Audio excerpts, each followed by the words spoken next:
മഞ്ജു വാര്യരെ കേന്ദ്ര കഥാപാത്രമാക്കി നവാഗതനായ സൈജു ശ്രീധർ ഡയറക്ട് ചെയ്ത ഏറ്റവും പുതിയ മലയാള ചിത്രമാണ് ഫുട്ടേജ് എന്ന് പറയുന്ന സിനിമ. ഇപ്പോഴത്തെ ചിത്രത്തിന്റെ ഏറ്റവും പുതിയ OTT റിലീസ് അപ്ഡേറ്റ്സ് പുറത്തു വന്നിരിക്കുകയാണ്. അപ്പൊ ഇന്നത്തെ വീഡിയോ ഭാഗത്ത് നമ്മൾ പങ്കുവെക്കാൻ പോകുന്നത് ഫുട്ടേജ് എന്ന് പറയുന്ന സിനിമയുടെ OTT റിലീസ് അപ്ഡേറ്റ്സ് ആണ്. അപ്പൊ വീഡിയോ ഇട്ട് പോകുന്നതിന് മുമ്പിട്ട് ആദ്യമായിട്ട് ചാനൽ കാണുന്ന സുഹൃത്തുക്കാണെങ്കിൽ പുത്തം പുതിയ സിനിമാ വിശേഷങ്ങൾക്ക് OTT അപ്ഡേറ്റ്സ് ഉൾക്കായിട്ട് ഇപ്പോൾ തന്നെ ചാനൽ സബ്സ്ക്രൈബ് ചെയ്ത് നോക്കുക.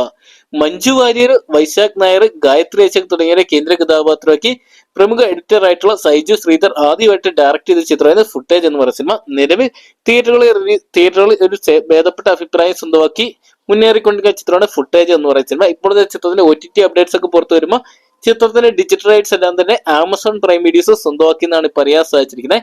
എന്നാൽ ചിത്രത്തിന്റെ OTT റിലീസ് ഡേറ്റ് ഇതുവരെ കൺഫേം ആയിട്ട് വന്നിട്ട് ഒരുപക്ഷെ സെപ്റ്റംബർ മാസം അവസാനത്തോടു കൂടി ഒക്ടോബർ മാസം ആദ്യത്തോടു കൂടി മാത്രമേ ചിത്രത്തിന്റെ OTT റിലീസ് ഉണ്ടാകത്തുള്ളൂ എന്നാണ് ഇപ്പോൾ അറിയാൻ സാധിച്ചിരിക്കുന്നത്. എന്തൊക്കെയാണ് കാത്തിരിക്കാൻ ചിത്രത്തിന്റെ OTT റിലീസ് ഡേറ്റിനായിട്ട്. അപ്പൊ നിങ്ങൾ എത്ര പേരാണ് മഞ്ജു വാര്യർ നായികയായിട്ടെത്തിയ ഫുട്ടേജ് എന്ന് പറയുന്ന സിനിമയുടെ OTT റിലീസിനായിട്ട് കാത്തിരിക്കുന്ന? കമന്റ് ബോക്സിൽ പങ്ക്. വീഡിയോ ഇഷ്ടപ്പെട്ടെങ്കിൽ ലൈക്ക് ചെയ്യാനും ഷെയർ ചെയ്യാനും ചാനൽ സബ്സ്ക്രൈബ് ചെയ്യാനും മറക്കണ്ട.